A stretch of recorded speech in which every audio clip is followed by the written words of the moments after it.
Hello everyone, welcome to career job information. तो staff selection commission यानी कि SSC ने एक रिक्रूटमेंट नोटिस जारी किया है for the post of scientific assistant in India meteorological department. इसी के बारे में आज आपसे मैं डिटेल डिस्कशन करने वाला हूँ, तो पूरा वीडियो अच्छे से देखिए। बहुत सारी चीजें इसमें आपको बताऊंगा। क्वालिफिकेशन क्या होना चाहिए, सिलेक्शन प्रोसेस, देन वैकेंसीज इस बार जो टेंटेटिव है वो कितनी है, आपका एग्जाम कब हो सकता है, उसके बाद में एग्जाम का पैटर्न, सिलेक्शन का क्राइटेरिया। तो पूरी इंफॉर्मेशन आपसे मैं जो भी इंपॉर्टेंट पॉइंट्स है वो शेयर करूंगा, ताकि इस वीडियो को देखने के बाद आप डायरेक्टली जाके अप्लाई कर सकते हो। उसका भी लिंक मैं आपको दे दूंगा डिस्क्रिप्शन बॉक्स में। सो चलते हैं इसके नोटिफिकेशन की तरफ जो एसएससी ने जारी किया है। तो ये रहा नोटिफिकेशन। इसमें जो सबसे इम्पोर्टेंट आपका सबसे पहला आता है वो है आपका ऑनलाइन एप्लीकेशन। तो ऑलरेडी 30 यानी कि 30 सितंबर को इसके फॉर्म फिलअप करना शुरू हो चुके हैं। 18 अक्टूबर तक आप फॉर्म फिल कर सकते हो। एक चीज याद रखना, एसएससी के अंडर जल्दी से जल्दी फॉर्म फिलअप करना बहुत जरूरी है, क्योंकि डेट एक्सटेंड नहीं होती है। क्योंकि एसएससी सीजीएल में ये देखा गया है कि लास्ट में साइट जो है वो हैवी हो जाता है, तो उस टाइम पे साइट अच्छे से जो है वर्क नहीं करती है most of the time.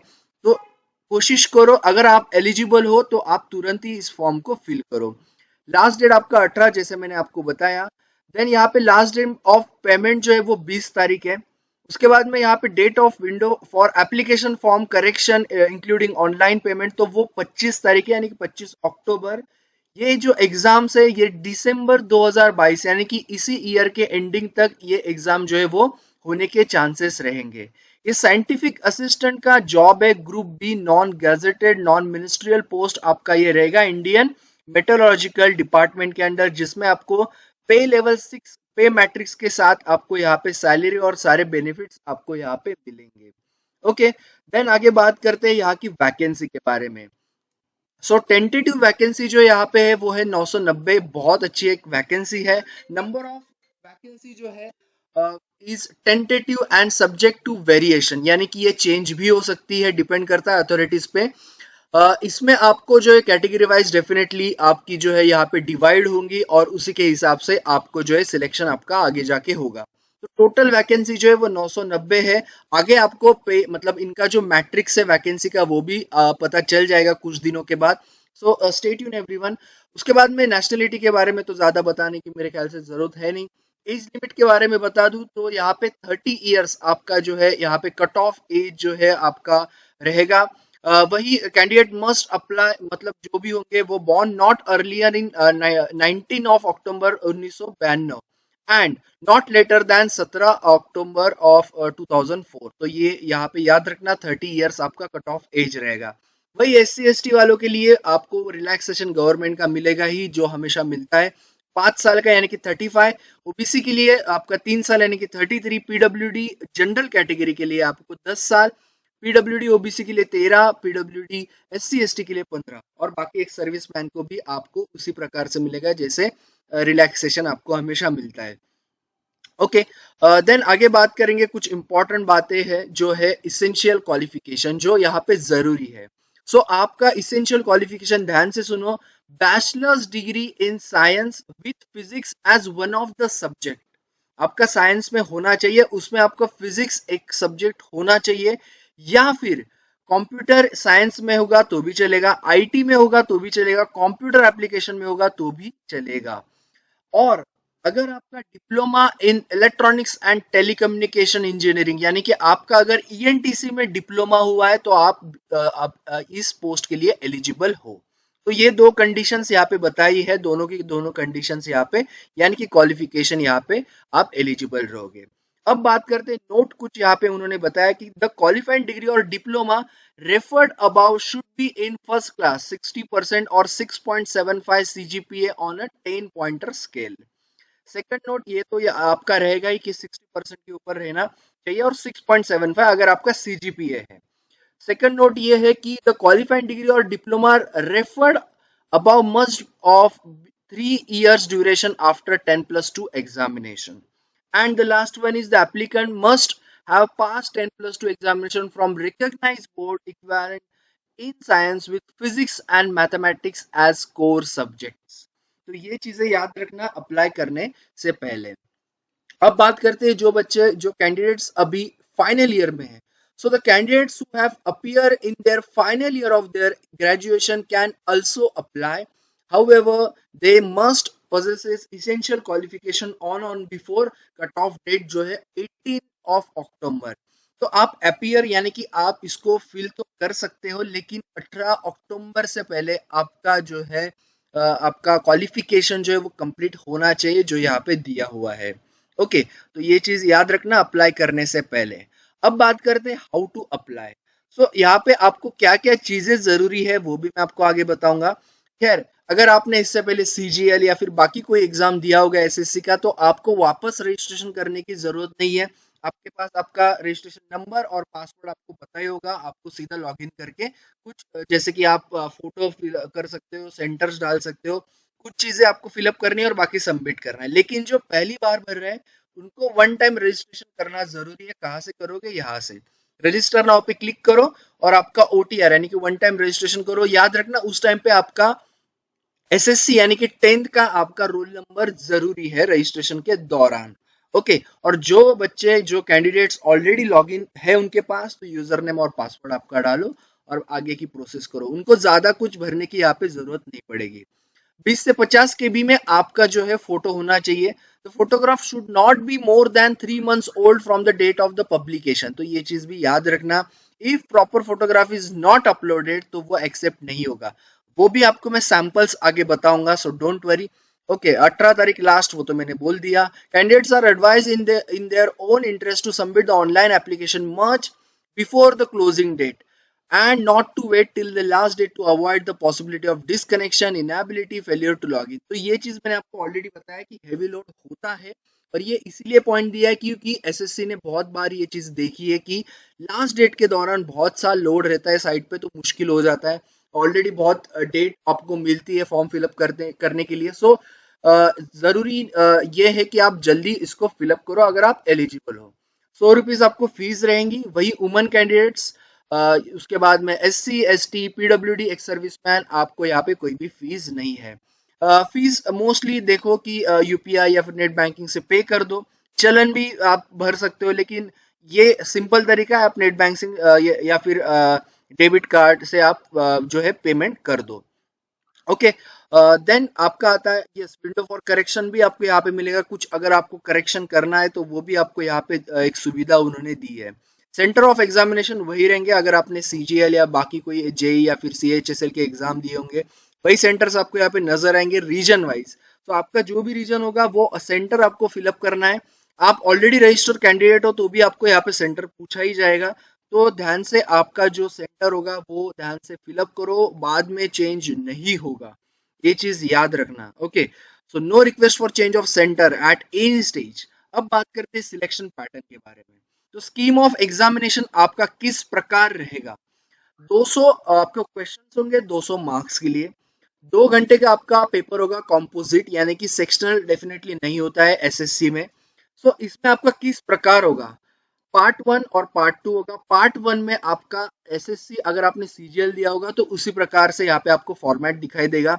25 marks जो होंगे वो, या 25 क्वेश्चन जो होंगे वो रीजनिंग, एप्टी के 25, इंग्लिश के 25 एंड अवेयरनेस के 25, जनरल अवेयरनेस। यहाँ पे पार्ट 2 आपका आ जाएगा, वो होगा जिसमें आपके पूछे जाएंगे सवाल फिजिक्स से रिलेटेड, कंप्यूटर साइंस एंड उसके बाद में आईटी यानी कि इंफॉर्मेशन टेक्नोलॉजी और ईएनटी से। उसमें होंगे 100 क्वेश्चंस। ये मिला के आपका 120 मिनट का 200 मार्क्स का ये पेपर होगा। Okay, the candidates will be required to attend both part 1 and part 2. Part 2 of examination will be on the basis of subject opted in online application। अब यहाँ पे जो opted यानी कि आपको जो यहाँ पे बहुत सारे ऑप्शंस दिए, तो जो भी आपका एलिजिबिलिटी है उसके हिसाब से आपका सब्जेक्ट चूज करो, उसी के ऊपर आपको क्वेश्चन आएंगे। ऐसा नहीं कि आपने ईएनटीसी भरा है तो आपको फिजिक्स के आएंगे। ओके, तो ये केस नहीं होगा। ऑब्जेक्टिव टाइप होंगे 0.25 का, निगेटिव यानी कि 1/4, क्योंकि 1 मार्क्स के लिए एक क्वेश्चन है। यहाँ पे मल्टीपल शिफ्ट्स में एग्जाम होते हैं एसएससी में मोस्टली अभी, तो आपको नॉर्मलाइजेशन भी यहाँ पे नजर आएगा। आंसर की भी एसएससी अभी तुरंत दे देता है, जल्दी दे देता है। रिजल्ट तो टाइम लगता है रिजल्ट लगने को, लेकिन आंसर की आपको जो है वो 5-6 दिन में अभी मिल जाता है। उसमें भी आप ऑब्जेक्शन डाल सकते हो अगर कुछ वहां पे आपको गड़बड़ लगता है या कोई क्वेश्चन में कोई या फिर आंसर में कोई इशू लगता है तो। सिलेबस आपका रीजनिंग का इस प्रकार रहेगा। पॉइंट्स आप एक बार ध्यान में रखो रखो। ज्यादा कुछ चेंज नहीं है ओके रीजनिंग में।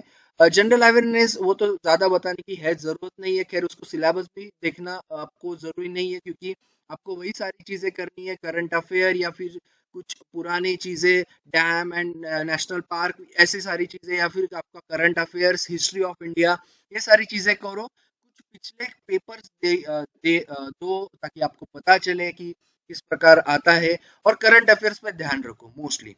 एप्टी का भी यहाँ पे दिया है, सो एप्टी का भी सिलेबस वही रहेगा ओके, उसी प्रकार रहेगा ओके। तो ये भी अच्छे से देखो, इसमें आपको ट्रिग्नोमेट्री जो रहेगा एसएससी में खैर होता ही है वो ओके। और बाकी चीजें भी आपको यहाँ पे नजर आएंगी।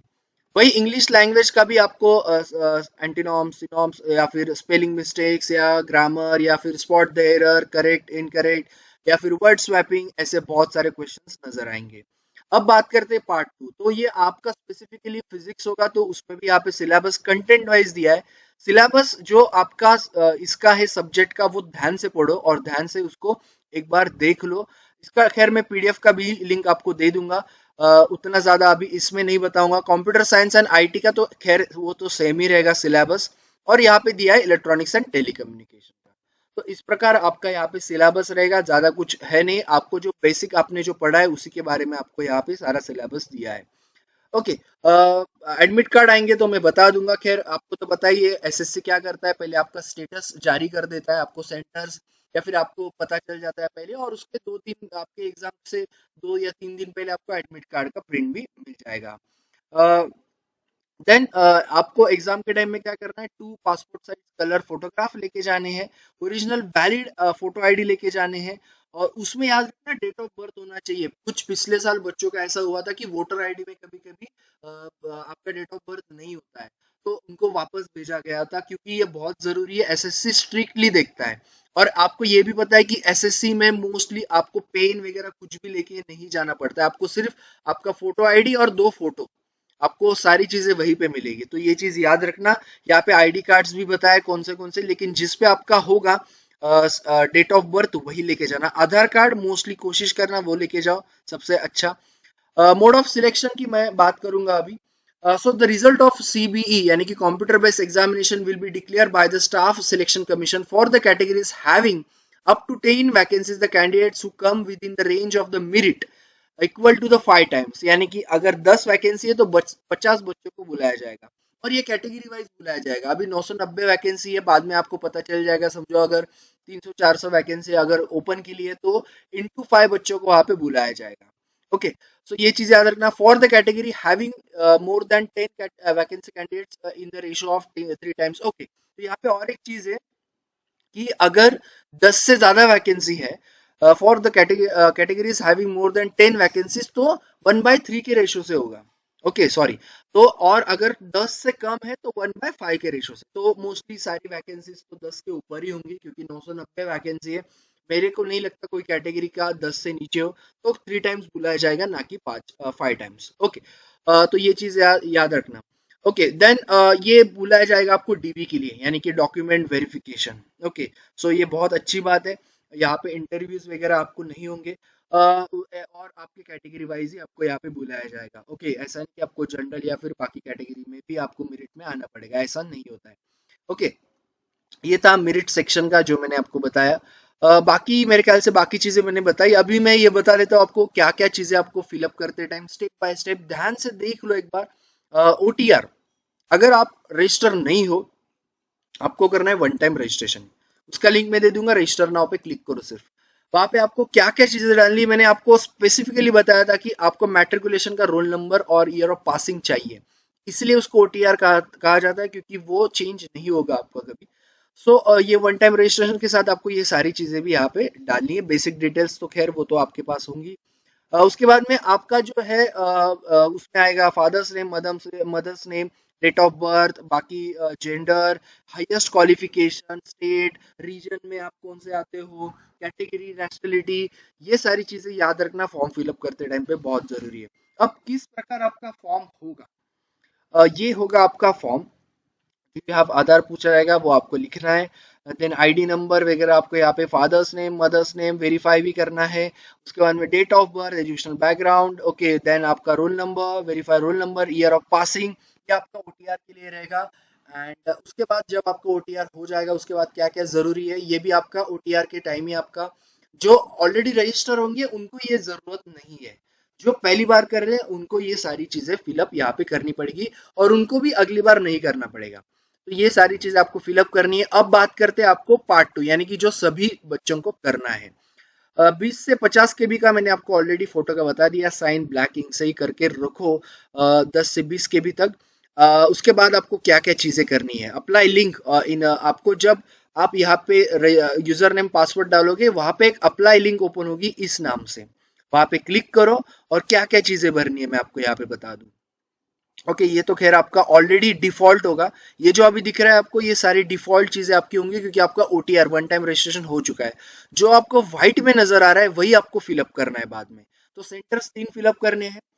उसके बाद में एक सर्विसमैन का वो पूछा गया है वो भी आपको फिलअप करना है। उसके बाद में और 10+2 के बारे में पूछा गया है, सीजीपीए और आपके परसेंटेज के बारे में पूछा गया है, और ये सारी चीजें आपको यहाँ पे फिलअप करनी है जो व्हाइट में दिख रहा है। ओके, उसके बाद आपका sign and photograph. Okay, and यहाँ पे पूछा जाएगा आपको, अगर आप नो करोगे तो डेफिनेटली आपका रिजेक्ट हो जाएगा, और यस भी तभी करना अगर आपने 3 महीने का अभी 3 महीने में फोटो आपका निकाला है तो। कैप्चा आप डालो, उसके बाद में प्रीव्यू करना, एक बार प्रीव्यू इसलिए करना कि कुछ आपका रह तो नहीं गया, फिर आपने कुछ गलत तो नहीं डाला, स्पेसिफिकली डेट ऑफ बर्थ या फिर बाकी सारी चीजें, क्योंकि बहुत जरूरी है, बाद में रिजेक्ट हो सकता है। एक्सेप्टेबल फोटो सिर्फ इस प्रकार रहेगा, बाकी सारे आपके एक्सेप्ट नहीं किए जाएंगे। ओके, तो ये चीज याद रखना ड्यूरिंग अप्लीकेशन। अब मेरे ख्याल से मैंने आपको सारी चीजें यहाँ पे बता दी है इंपॉर्टेंट। सो ये था पूरा video regarding this scientific assistant in meteorological department. पहला आपको लिंक शेयर करूंगा, ये जो सामने पीडीएफ नजर आ रहा है, दूसरा लिंक शेयर करूंगा जो आपको ऑनलाइन का रहेगा, जो दोनों को एप्लीकेबल रहेगा, वन टाइम रजिस्ट्रेशन वालों को या फिर आप ऑलरेडी रजिस्टर हो। उसके बाद टेलीग्राम चैनल का लिंक भी ज्वाइन मैं आपको जारी कर दूंगा डिस्क्रिप्शन बॉक्स में। ऐसे ही डिटेल वीडियोस आपके लिए मैं लाता रहूंगा ताकि आपको जब फॉर्म फिलअप करो कोई ज्यादा आपको टेंशन ना आए, क्योंकि बहुत जरूरी है जानना कि कैसे और क्या क्या चीजें जरूरी है, क्योंकि बहुत बार ऐसे मिस्टेक हुए जैसे कि एसएससी ने कभी जारी किया था फोटो में डेट चाहिए या फिर ऐसी चीजें होती है जो आपको यहाँ पे तो खैर नहीं है लेकिन बहुत जरूरी है जानना। सो यस, इसलिए सब्सक्राइब करो, बेल आइकन को हिट करो। मिलते हैं इसी तरह नेक्स्ट नए जॉब्स के साथ, एंड प्लस आपके दोस्तों के साथ भी शेयर करो। All the best everyone and stay tuned.